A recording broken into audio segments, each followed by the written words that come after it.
नमस्कार दोस्तों, RPSC second grade paper paste के लिए जीके पेपर के लिए हम राजनीति विज्ञान के अंदर देख रहे थे भारत एवं संयुक्त राष्ट्र संघ के बारे में। दोस्तों आज क्लास नंबर 30 जिसके अंदर हम भारत और संयुक्त राष्ट्र संघ है, इसका भाग नंबर 2 है। 3 भागों के अंदर कंप्लीट टॉपिक देखने वाले थे, तो दूसरा भाग है उसके बारे में चर्चा करने वाले हैं। दोस्तों बहुत ही इंपॉर्टेंट टॉपिक है ये, जो अभी तक अगर आपने भाग 1 नहीं देखा है तो सेकंड ग्रेड पेपर पेस्ट राजनीति विज्ञान के नाम से प्ले लिस्ट बनी हुई है, वहां पर जाकर आप बाकी के भाग यानी 1 से 29 तक की जो क्लासें हैं वो अटेंड कर सकते हैं, जिसके अंदर आपको संपूर्ण जीके पेपर का जो राजनीति विज्ञान का पार्ट है वो संपूर्ण का संपूर्ण पार्ट वहां पर मिल जाएगा। दोस्तों तो एक बार सभी साथी वीडियो को लाइक शेयर और जो नए साथी है वो चैनल को सब्सक्राइब करें।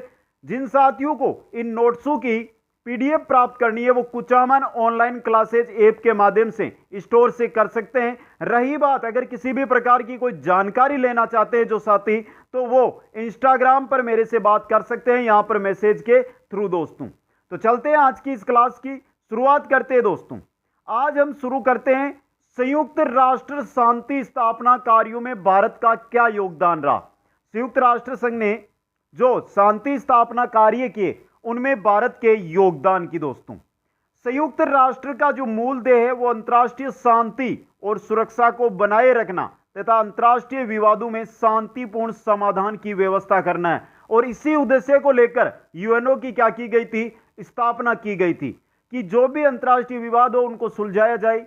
उनको सुलझाने का काम कौन करे? संयुक्त राष्ट्र संघ करे। इसके अलावा संयुक्त राष्ट्र संघ है जो अंतर्राष्ट्रीय शांति और सुरक्षा है वो नागरिकों को प्रदान करे। दोस्तों इस दृष्टि से भारत ने प्रारंभ से ही संयुक्त राष्ट्र संघ को सहयोग है जो प्रदान किया है। दोस्तों अब देखिए कौन कौन से देश के अंदर जो भारत है उसने संयुक्त राष्ट्र संघ के साथ मिलकर कार्रवाई की है। सबसे पहले देखिए कोरिया समस्या के समाधान में भारत का क्या योगदान है। 25 जून 1950 को संयुक्त राष्ट्र को सूचना दी गई कि उत्तरी कोरिया की सेनाओं ने दक्षिणी कोरिया के गणराज्य पर क्या कर दिया है? आक्रमण किया है। दोस्तों उसी दिन सुरक्षा परिषद की बैठक हुई और उसमें यह घोषणा की गई कि इस सशस्त्र आक्रमण से शांति क्या हुई है? भंग हुई है। दोस्तों सुरक्षा परिषद ने युद्ध विराम की मांग की, परंतु 2-3 दिन तक युद्ध चलते रहने पर परिषद ने सिफारिश की कि संघ के सदस्यगण यानी संयुक्त राष्ट्र संघ के जो सदस्यगण है वो दक्षिणी कोरिया गणराज्य को सशस्त्र आक्रमण का मुकाबला करने के लिए तथा उस क्षेत्र में शांति की स्थापना करने में क्या दे? सहायता दे। उत्तरी कोरिया ने किया था दक्षिणी कोरिया पर अटैक और संयुक्त राष्ट्र संघ ने मांग की कि आप है जो क्या करें यहां पर शांति स्थापित करें, लेकिन युद्ध जारी रहा।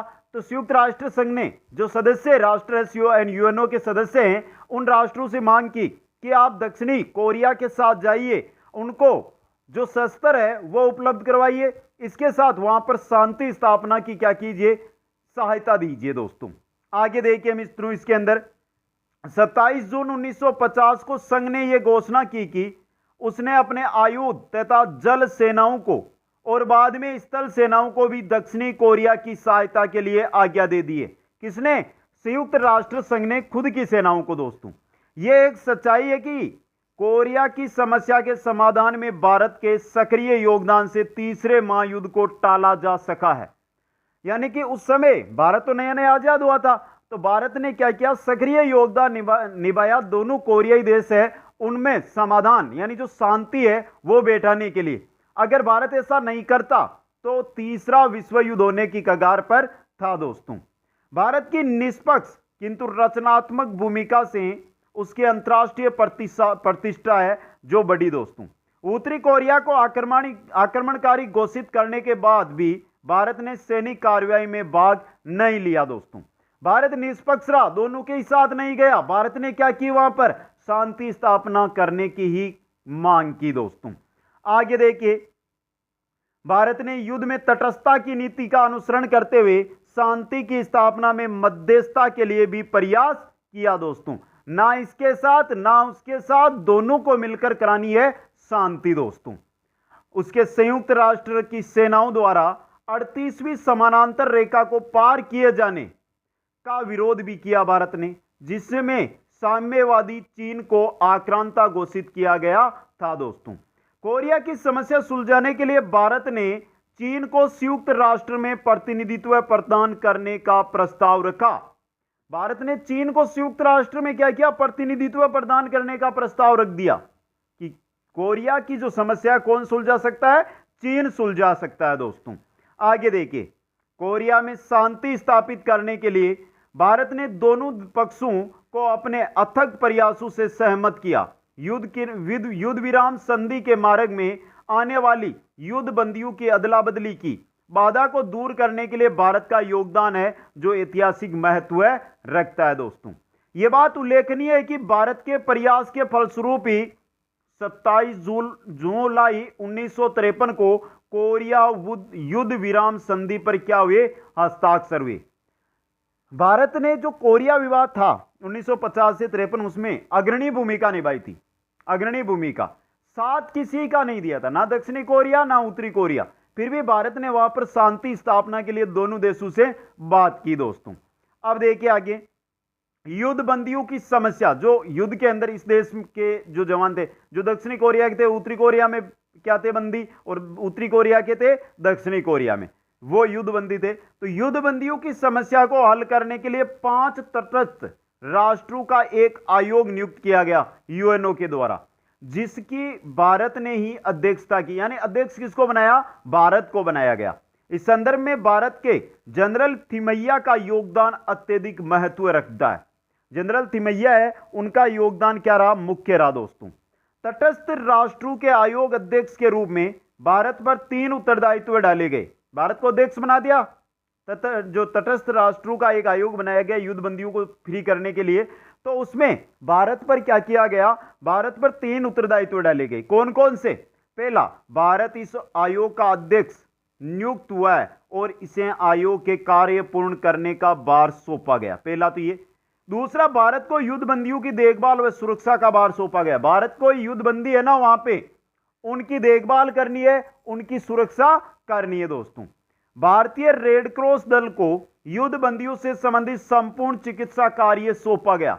जो भारतीय रेड क्रॉस दल था, उसको जो युद्ध बंदियों से संबंधित चिकित्सा कार्य है वो सौंपा गया दोस्तों।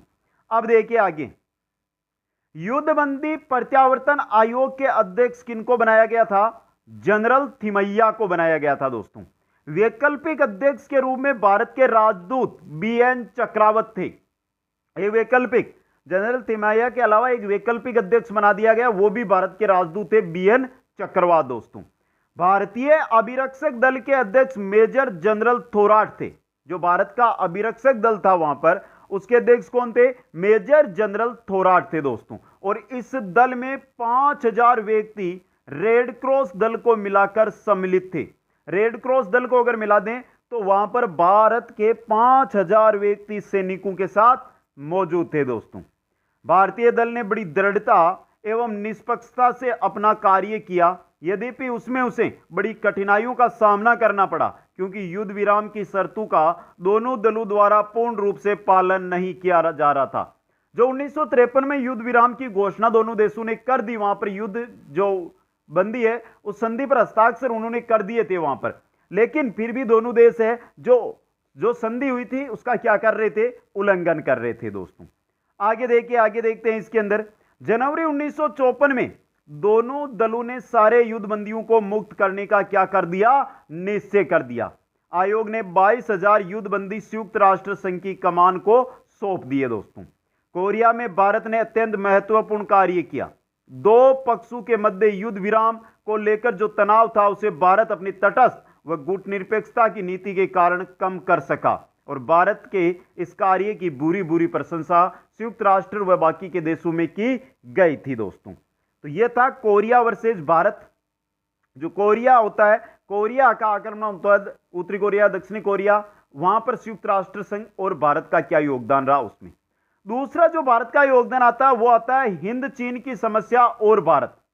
अब देखिए, द्वितीय महायुद्ध से पूर्व हिंद चीन पर फ्रांस का अधिकार था, परंतु युद्ध में इसे जापान ने क्या कर लिया? जीत लिया।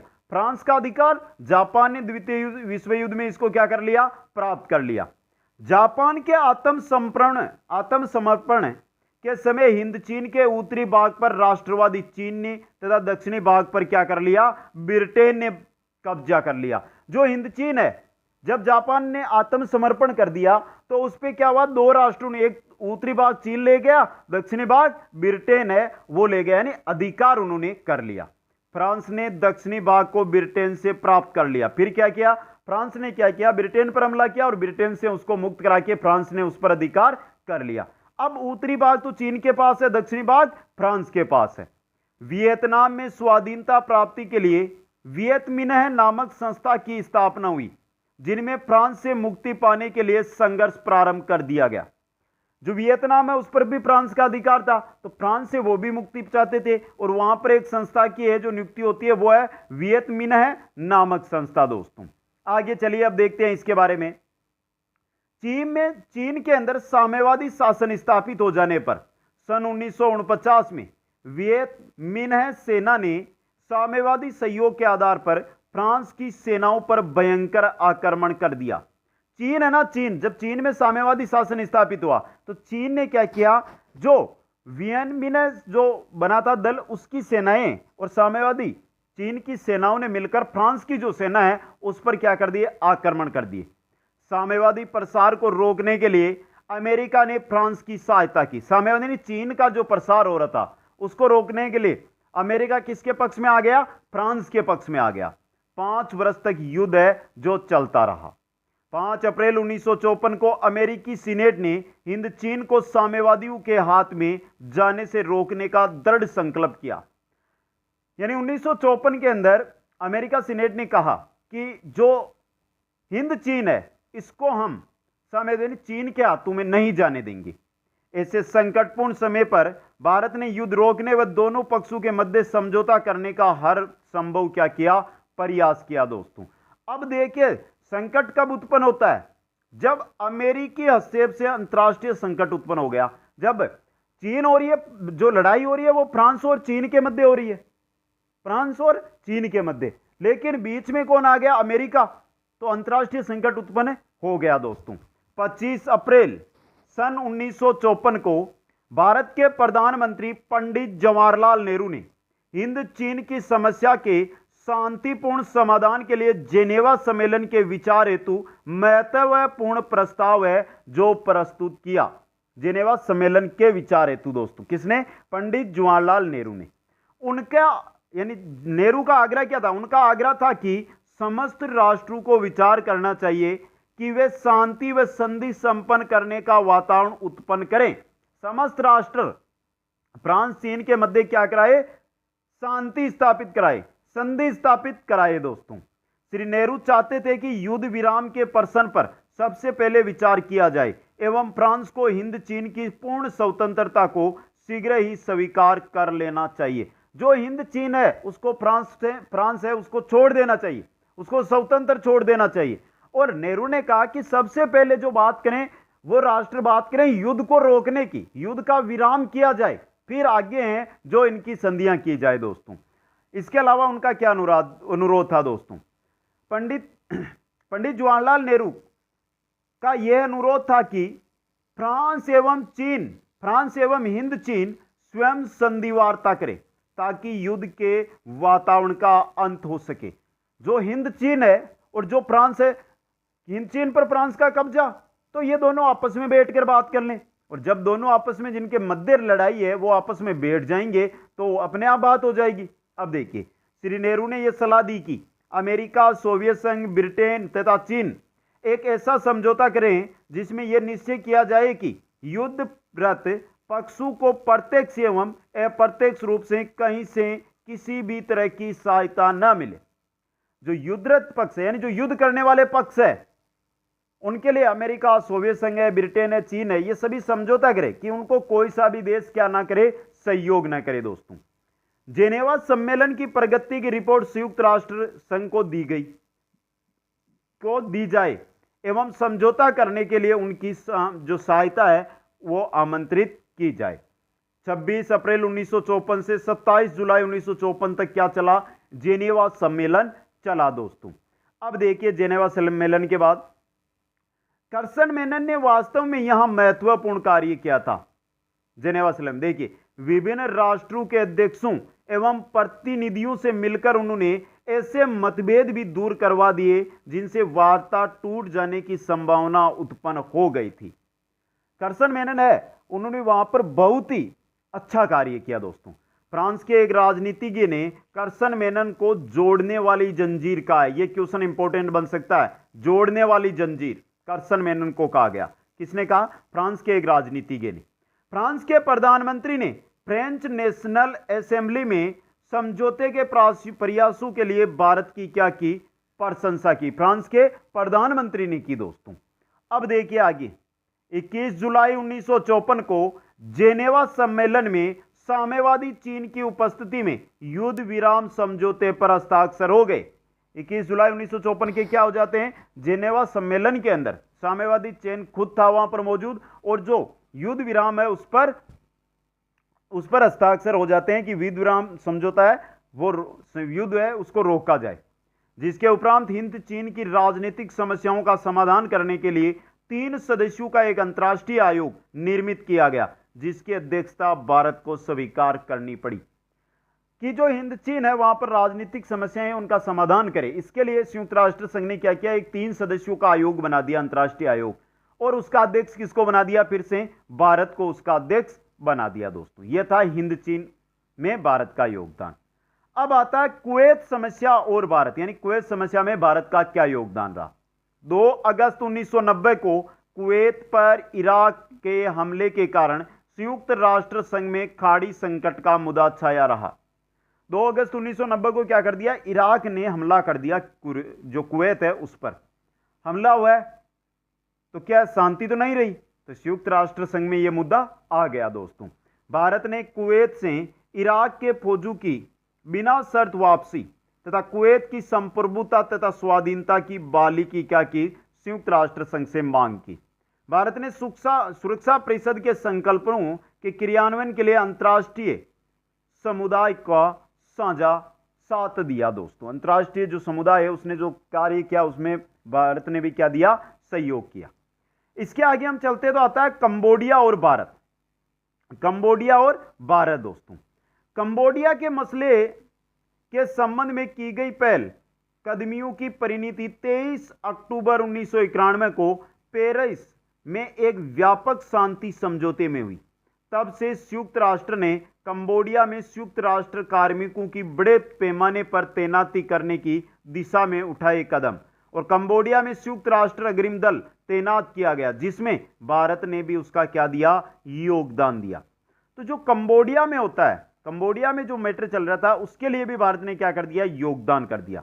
भारत ने कंबोडिया के लिए संयुक्त राष्ट्र संक्रमणकालीन प्राधिकरण में भी क्या लिया? भाग लिया। इस कार्य के उसने सभी रैंकों के लगभग 1300 सैनिक है जो कंबोडिया भारत ने भेजे दोस्तों। ये कंबोडिया और भारत का योगदान जो बहुत इंपॉर्टेंट रहता है। अब बात करते हैं संयुक्त राष्ट्र के अन्य कार्यों में भारत का क्या योगदान रहा। ये तो जो है मुख्य योगदान थे, वो हमने बड़े योगदान जिनमें भारत का अध्यक्ष बनाया गया भारत को, वो तो हमने देख लिए। अन्य जो भी कार्य भारत के हैं जो संयुक्त राष्ट्र संघ के द्वारा किए गए और भारत में उनका योगदान रहा, तो देखिए भारत द्वारा संयुक्त राष्ट्र संघ के झंडे के तहत सबसे पहला और सबसे बड़ा सैन्य समूह कोरिया में 1950 में भेजा गया था। 6112 लोगों का यह समूह है। 1954 तक, जब तक दोनों कोरियाई देशों के मध्य समझौता नहीं होता है, वहां पर रहता है 1950 से 1954 तक दोस्तों। इसी प्रकार 1954 से 1970 तक भारत ने हिंद चीन में करीब 1000 जो सैनिक है वो तैनात किए थे। जो हिंद चीन का मुद्दा चल रहा था हमने पहले पढ़ा है, वहां पर भी भारत के 1000 सैनिक है जो रहे। मिस्र, लेबनान, इराक, ईरान में भी भारतीय शांति सैनिक है वो भेजे गए थे दोस्तों। आगे देखिए, सन 1956 में भारत ने स्वेज नहर संकट के समाधान हेतु संयुक्त राष्ट्र के अनुरोध पर संयुक्त राष्ट्र की आपातकालीन सेना में अपने सैनिक है जो भेजे दोस्तों। इसी तरह का सहयोग भारत ने कांगो के संकट के समय संयुक्त राष्ट्र की आपातकालीन सेना में अपने सैनिक भेजकर दिया दोस्तों। तो स्वेज संकट के समय भी भारत ने सैनिक भेजे, कांगो संकट के भी समय भारत ने अपने सैनिक भेजे। संयुक्त राष्ट्र के अनुरोध पर भारत ने सोमालिया में संयुक्त राष्ट्र कार्रवाई के लिए लगभग 1955 सैनिकों के ब्रिगेडियर भेजी, जिसमें सभी रैंकों के लोग यानी सैनिक थे दोस्तों। सोमालिया संकट में भी भारत ने 1955 सैनिक भारतीय भेजे दोस्तों। भारत ने मोजाम्बिक में भी संयुक्त राष्ट्र कार्रवाई के लिए सैनिक भेजकर योगदान दिया, जिसमें सभी रैंकों के 973 सैनिक थे दोस्तों। इसी प्रकार आगे देखिए, भारत ने एक बटालियन टुकड़ी संयुक्त राष्ट्र एंग्लो वेरिफिकेशन मिशन पर जुलाई 1995 के अंदर भेजी। वर्ष 1996-97 के दौरान लगभग 1100 भारतीय सैनिक, स्टाफ अधिकारी और सैनिक पर्यवेक्षक अंगोला में तैनात रहे दोस्तों। भारत ने संयुक्त राष्ट्र इराक कुवैत पर्यवेक्षक मिशन और लाइबेरिया में संयुक्त राष्ट्र पर्यवेक्षक मिशन के लिए सैनिक पर्यवेक्षक उपलब्ध भी करवाए दोस्तों। बोस्निया और हर्जेगोविना में भी संयुक्त राष्ट्र अंतर्राष्ट्रीय कार्यबल के लिए भारतीय पुलिस पर्यवेक्षक तैनात किए गए। आगे देखिए और कहां पर भारत ने भेजे।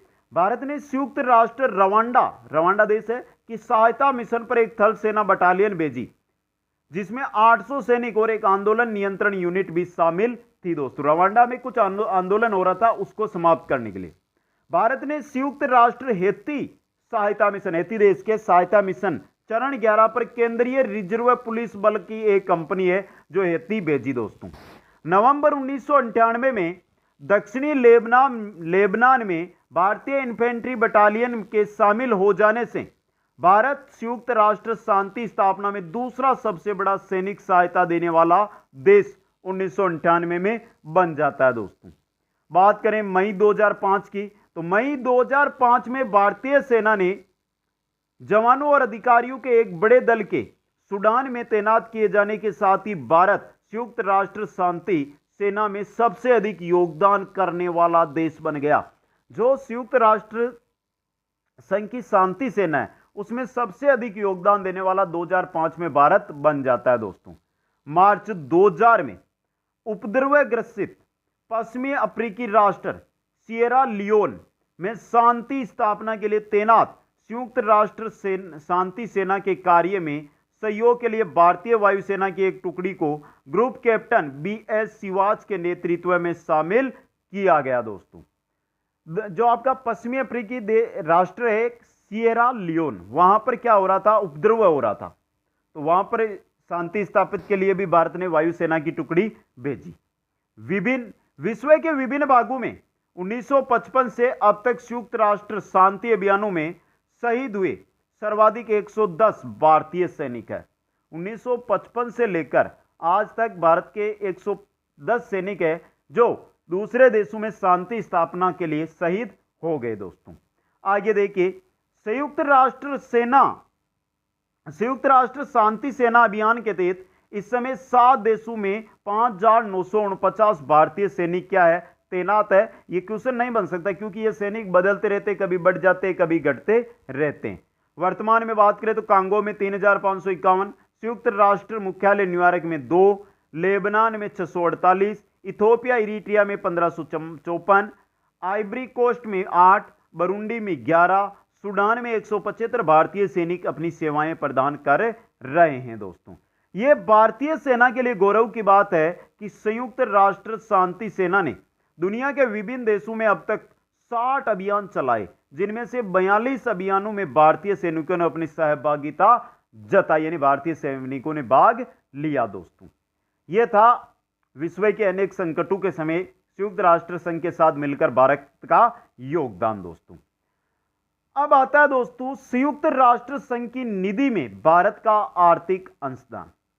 आर्थिक दृष्टि से भारत एक संपन्न राष्ट्र नहीं है, फिर भी आज भारत संयुक्त राष्ट्र संघ के उन 48 सदस्यों में से एक है जिसने उसके व्यय के लिए अपने हिस्से का समूचा बकाया अंशदान चुकता कर दिया है दोस्तों। आगे चलिए मित्रों, अब बात करते हैं संयुक्त राष्ट्र सहस्त्राब्दी शिखर सम्मेलन में भारत के प्रधानमंत्री श्री वाजपेयी का संबोधन। क्या संबोधन था? 21वीं सदी के संयुक्त राष्ट्र संघ की भूमिका पर विचार करने के लिए 6 से 8 सितंबर 2000 को संपन्न संयुक्त राष्ट्र सहस्त्राब्दी सम्मेलन को संबोधित करते हुए भारत के प्रधानमंत्री ने आतंकवाद के विरुद्ध संयुक्त कार्रवाई करने, संयुक्त राष्ट्र संघ की संरचना में सुधार करने, निर्धनता निवारण के लिए वे नई वैश्विक पहल करने का अंतर्राष्ट्रीय समुदाय से क्या किया, आह्वान किया 6 से 8 सितंबर 2000 को दोस्तों। अब देखिए, इसके अलावा उन्होंने सुरक्षा परिषद की स्थायी सदस्यता के लिए भारत का पक्ष प्रस्तुत करते हुए उन्होंने भेदभाव रहित विश्वव्यापी परमाणु निशस्त्रीकरण पर क्या दिया, बल दिया। श्री वाजपेयी उन्होंने क्या किया, पहला कार्य किया कि भारत को सुरक्षा परिषद में स्थायी सदस्यता मिले। इसके साथ सभी देशों को निशस्त्रीकरण की नीति है उस पर क्या दिया जाए, बल दिया जाए। विश्वव्यापी परमाणु निशस्त्रीकरण नीति है, इस पर अधिक से अधिक बल दिया जाए, ना किसी देश के साथ इसमें भेदभाव किया जाए दोस्तों। आगे देखिए, इसका निष्कर्ष क्या निकला। भारत ने शांति स्थापना, निशस्त्रीकरण, उपनिवेशवाद के उन्मूलन, नवीन सदस्यों के विश्व संस्था में प्रवेश आदि प्रश्नों पर संयुक्त राष्ट्र के साथ पूर्ण सहयोग किया एवं उसके आदर्श में अपना विश्वास प्रकट किया दोस्तों। प्रस्तुत है भारत की विदेश नीति के लक्ष्य संयुक्त राष्ट्र के उद्देश्य से मिलते जुलते हैं। भारत युद्ध से स्वयं बचना चाहता है और दूसरे देशों को भी इस भयंकर स्थिति से बचाना चाहता है। यह नहीं है कि भारत युद्ध करना चाहता है, भारत युद्ध के पास ही नहीं जाना चाहता और ना किसी देश को इस क्षेत्र में जाने देना चाहता है। भारत का यह स्पष्ट मत है कि विश्व शांति की कल्पना संयुक्त राष्ट्र संघ के बिना नहीं की जा सकती। यही एक ऐसी संस्था है जो विश्व को बेअभाव और रोग से मुक्ति दिला सकती है दोस्तों। अगर संपूर्ण विश्व में शांति चाहिए तो उसके लिए संयुक्त राष्ट्र संघ चाहिए। इसके बिना संपूर्ण विश्व के अंदर शांति नहीं की जा सकती दोस्तों। आगे देखिए, भारत ने संयुक्त राष्ट्र संघ द्वारा किए गए शांतिमय कार्यों, वैज्ञानिक अनुसंधानों और आर्थिक व सामाजिक कार्यों में भी क्या लिया, हिस्सा लिया। भारत ही संभवतः एकमात्र ऐसा देश है जिसने संयुक्त राष्ट्र की उपेक्षा या उल्लंघना नहीं किया आज तक। भारत ने कभी भी यूएनओ की उल्लंघना नहीं की, ना उसकी उपेक्षा की। जैसे कि हम देखें तो कश्मीर के प्रश्न पर भारत ने यूएनओ के प्रस्तावों को स्वीकार किया। पाकिस्तान के आक्रमणकारी होते हुए भी भारत ने यूएनओ की विराम संधियों के प्रस्तावों को क्या कर लिया, स्वीकार किया दोस्तों। यूएनओ की मांग पर भारत की शांति सेनाएं कोरिया, मिस्र, कांगो भेजी गई थी। यूएनओ की मांग पर ही भारत की जो शांति सेनाएं हैं, कोरिया गई, मिस्र गई, कांगो गई। भारत संयुक्त राष्ट्र संघ के भिन्न भिन्न अंगों का सक्रिय सदस्य भी रहा है दोस्तों। आगे देखिए, भारत 6 बार सुरक्षा परिषद का सदस्य रहा है। संयुक्त राष्ट्र संघ को विश्वव्यापी बनाने में भारत की जो भूमिका है वह अद्वितीय महत्वपूर्ण भूमिका है। भारत संयुक्त राष्ट्र के शांति स्थापना बजट में अपना प्रतीकात्मक अंशदान देता रहा है।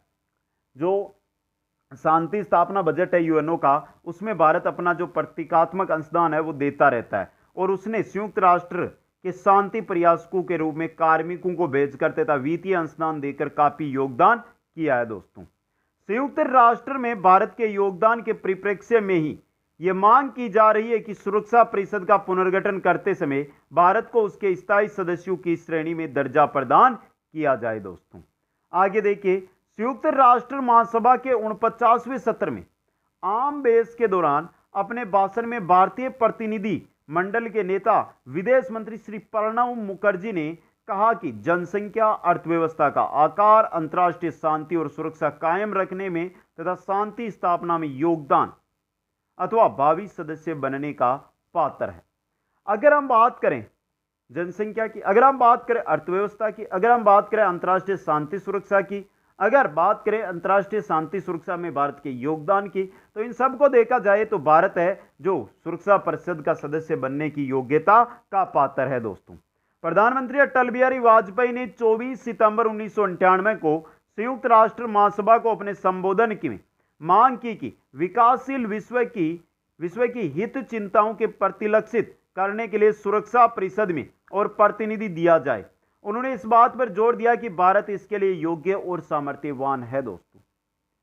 इसके अलावा देखिए मित्रों, डॉक्टर मनमोहन सिंह का क्या कथन है, स्थायी सदस्यता में 23 सितंबर 2004 को अपने संबोधन में डॉक्टर मनमोहन सिंह ने सुरक्षा परिषद है उसमें स्थायी सदस्यता के लिए भारत की दावेदारी को प्रबलता से प्रस्तुत करते हुए कहा कि महत्वपूर्ण विषयों पर व्यापक प्रभाव वाले निर्णय करने वाली इस संस्थान से विश्व की बड़ी जनसंख्या को अलग नहीं किया जा सकता। बड़ी जनसंख्या मतलब भारत को इससे अलग नहीं किया जा सका, इसका स्थायी सदस्य भारत का बनाया जाए।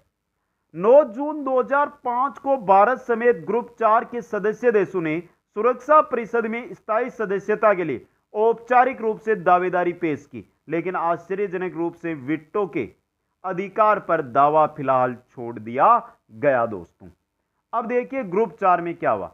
ग्रुप 4 के सदस्य देशों ने अपने नए प्रस्ताव में 15 वर्ष तक वीटो के अधिकार का उपयोग न करने की बात कही तथा सुरक्षा परिषद के 6 स्थायी व 4 अस्थायी सदस्य और बनाने का प्रस्ताव किया। यह प्रस्ताव ग्रुप 4 के सदस्यों ने रखा। पहला था कि वीटो दिया जाए, लेकिन 15 वर्ष तक वीटो का वो अधिकार है उसका वो उपयोग ना करे। दोस्तों तो आज की क्लास में बस इतना ही। अब जो हमारे भारत और यूएनओ है इसमें बचता है संयुक्त राष्ट्र संघ और उसके जो संस्थाएं हैं वो नेक्स्ट क्लास में देखेंगे और सबसे इंपॉर्टेंट पार्ट वो ही रहेगा, वहीं से क्वेश्चन है जो आपके बनकर आएगा। दोस्तों इसलिए नेक्स्ट क्लास को मिस मत कर देना। दोस्तों कल इसी समय आपकी नेक्स्ट क्लास रहेगी। एक बार कमेंट करके बता दो मित्रों आज की क्लास आपको कैसे लगी। अगर किसी भी प्रकार की कोई भी दिक्कत है तो भी कमेंट करें। कोई नई जानकारी अगर आप लेना चाह रहे हैं, यहां पर अगर मेरा कमेंट है वो मैं कमेंट पढ़ता हूं, अच्छे रिप्लाई दे पाता हूं, लेकिन बहुत कम रिप्लाई हो पाते हैं। तो अगर आप अच्छी तरह कमेंट या मेरे से बात करना चाहते हैं तो आप मेरे को इंस्टाग्राम पर मैसेज कर सकते हैं। दोस्तों आप सभी को बहुत बहुत धन्यवाद। जय हिंद, जय भारत।